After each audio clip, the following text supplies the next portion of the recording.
शूद्र कौन थे? शूद्रों को लेकर समय समय पर बहसें छिड़ी कि क्या शूद्र वास्तव में एक जाति थे या वो ब्राह्मणों की उस नीति का प्रमाण थे जिसके जरिए उन्होंने खुद को सर्वोच्च और पूजनीय साबित करने की कोशिश की। इस सवाल का जवाब स्वयं बाबा साहेब डॉक्टर भीमराव अंबेडकर ने दिया था और मनुवादी समाज की पोल खोल कर रख दी थी।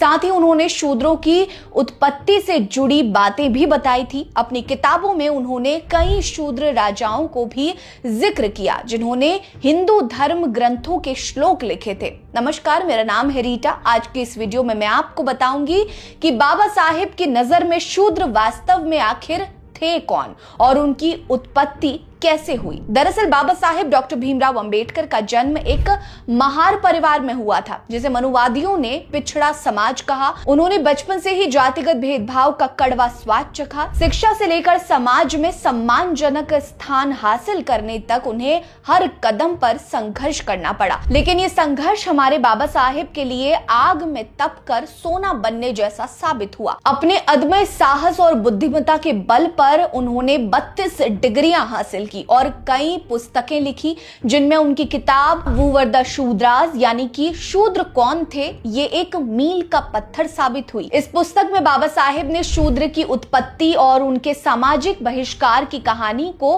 गहनता और तार्किकता के साथ उकेरा है। 1946 में प्रकाशित अपनी पुस्तक शूद्र कौन थे बाबा साहेब ने शूद्रों के इतिहास को खंगाला और इसे जाति व्यवस्था के खिलाफ लड़ने वाले समाज सुधारक महात्मा ज्योतिबा फुले को समर्पित किया। उन्होंने स्पष्ट किया कि शूद्र कोई स्वतंत्र जाति नहीं थी बल्कि वे आर्य क्षत्रिय थे। ब्राह्मणों और क्षत्रियों के बीच उपनयन संस्कार यानी कि जनेऊ और सामाजिक वर्चस्व को लेकर हुए विवादों के कारण ब्राह्मणों ने इन क्षत्रियों को समाज से बहिष्कृत कर दिया। ये क्षत्रिय सूर्यवंशी समुदाय से थे जो आर्य योद्धाओं की श्रेणी में आते थे और सामाजिक रूप से उच्च स्थान रखते थे। लेकिन ब्राह्मणों की नाराजगी और उनके सामाजिक बहिष्कार ने इन सूर्यवंशी क्षत्रियों को शूद्र के रूप में चौथे वर्ण में धकेल दिया।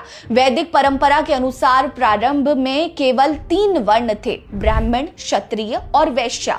शूद्रों को उनके जन्म से नहीं बल्कि कर्मों के आधार पर परिभाषित किया जाता था। दरअसल प्राचीन समय में ब्राह्मण और क्षत्रिय राजाओं के बीच अक्सर वैचारिक मतभेद होते थे। ब्राह्मण स्वयं को सर्वश्रेष्ठ मानते थे और अपने विचारों को सर्वोपरि ठहराने की कोशिश किया करते थे। लेकिन जब क्षत्रिय राजाओं ने उनके विचारों का विरोध किया और उनका अपमान किया तो ब्राह्मणों ने इसका बदला लिया। उन्होंने इन क्षत्रियों को सामाजिक